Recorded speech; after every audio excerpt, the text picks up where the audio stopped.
Guys, welcome to my channel. और आज के इस वीडियो में हम सीखेंगे सिंगल फेज मीटर के साथ डीपी स्विच का कनेक्शन कैसे करते हैं।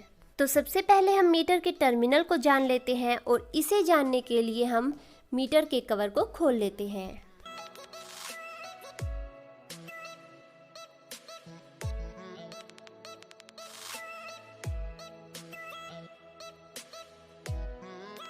तो ये है हमारे मीटर की टर्मिनल और ये फेज, न्यूट्रल, न्यूट्रल, फेज का टर्मिनल है।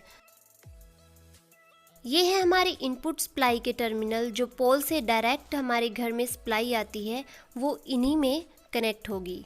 और ये है हमारे आउटपुट सप्लाई के टर्मिनल, यहाँ से वायर के थ्रू सप्लाई डीपी स्विच में जाएगी। तो डीपी स्विच को भी हम खोल के इसके बारे में जान लेते हैं।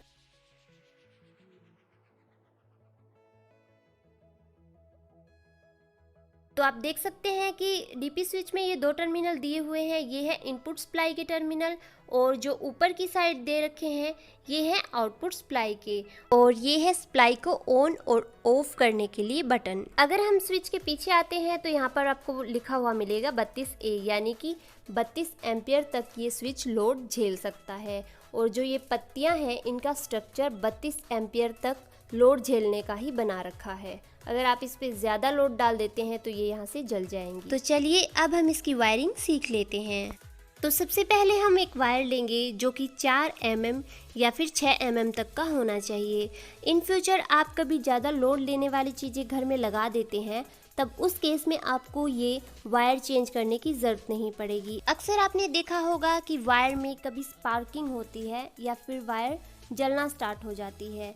जब कम mm की वायर पे ज़्यादा लोड पड़ जाता है उस केस में वो वायर वहाँ से डैमेज हो जाती है।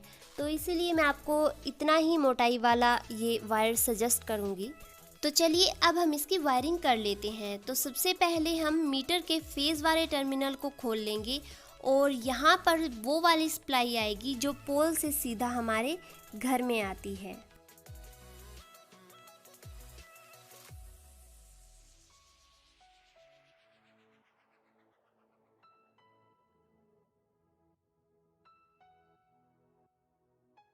अब हम लेंगे इसी तरह का न्यूट्रल वायर और इसे हम मीटर के न्यूट्रल वाले टर्मिनल पर कनेक्ट कर देंगे। तो इनपुट सप्लाई के कनेक्शन हमारे हो गए हैं। अब हम करेंगे आउटपुट सप्लाई के कनेक्शन। तो ये जो टर्मिनल है यहाँ से वायर हमारा सीधा डीपी स्विच में जाएगी। तो चलिए अब हम इसकी वायरिंग भी कर लेते हैं। तो इस कनेक्शन के लिए हमें एक वायर चाहिए और इसे हम कनेक्ट कर देंगे मीटर के आउटपुट के फेज वाले टर्मिनल पर।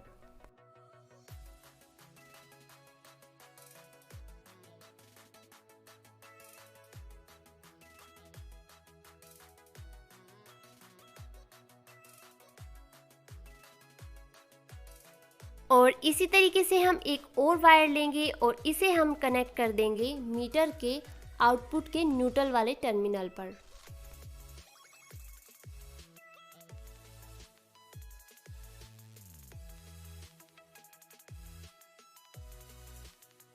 तो इनपुट और आउटपुट के कनेक्शन हमारे हो गए हैं और अब हमारी आउटपुट सप्लाई जाएगी डीपी स्विच में। तो डीपी स्विच में कनेक्शन करने के लिए हम लेंगे ये आउटपुट वाला फेज वायर और इसे हम कनेक्ट कर देंगे डीपी स्विच के फेज वाले टर्मिनल पर।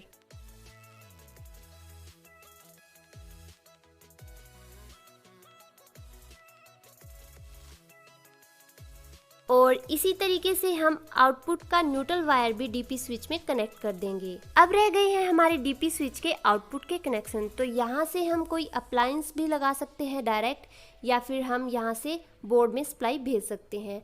तो यहाँ पर मैं सिंपली एक लैंप ले रही हूँ। तो लैंप के ब्लू वाले वायर को हम मान लेते हैं फेज वायर और इसे हम डीपी स्विच के फेज वाले टर्मिनल पर कनेक्ट कर देंगे। और इसी तरीके से येलो वायर हो जाएगा हमारा न्यूट्रल वायर और इसे भी हम न्यूट्रल पॉइंट पे कनेक्ट कर देंगे।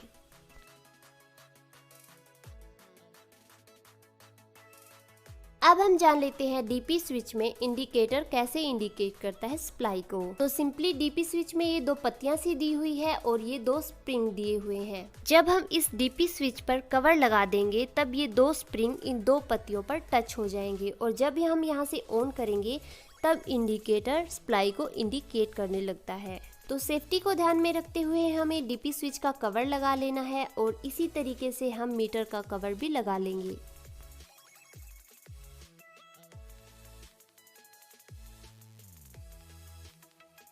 तो वायरिंग हमारी हो गई है कंप्लीट। अब हम इन्हें टेस्ट कर लेते हैं। तो टेस्टिंग के लिए हम इनपुट वाले वायर मेन सप्लाई में लगा देंगे। तो आप देख सकते हैं कि जैसे ही मैंने स्विच को ऑन किया तो ये बल्ब जल रहा है। तो इसी तरीके से आप सिंगल फेज और डीपी स्विच के कनेक्शन घर पे ही आसानी से करना सीख सकते हैं। तो कैसा लगा मेरा आज का वीडियो? लाइक करें, शेयर करें एंड ऐसी वीडियोस देखने के लिए चैनल को सब्सक्राइब करें। अगर आपका कोई सवाल या सुझाव है तो कमेंट बॉक्स में कमेंट जरूर करें। मिलते हैं नेक्स्ट वीडियो में ऐसी ही नॉलेजेबल वीडियोस के साथ। तब तक के लिए bye bye and take care.